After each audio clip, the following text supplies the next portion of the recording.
Assalomu alaykum aka-ukalar, hurmatli ustozlar. Mana bugun torga zvuk signallarimiz haqida tushuntirib o'tamiz. Torni o'zini tabiiy zvukchanasini beradi. Mana xudo xolasa hozir chalib ko'rsatamiz. Endi videoga baho berasizlar. Video ham chiroyli. Simlar chiqib qolmagan. Simni uzunligi 7 metr. Bemalol to'yda mazza qilib ishlasangiz bo'ladi. Zvukchana berishlari zo'r. Endi mana ovozlarni ham chalib ko'rsatamiz.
Zvuk simulator haqida fikrlaringizni qoldirasizlar, eshitib.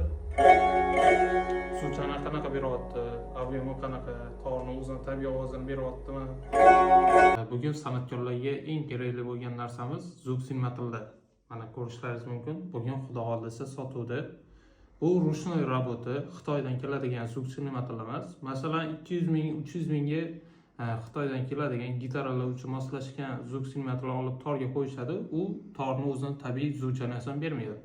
Shuning uchun mana bugun sizlarga tavsiya qiladigan mikrofonlarimiz torni o'zini tabiiy zvukchanasini beradi.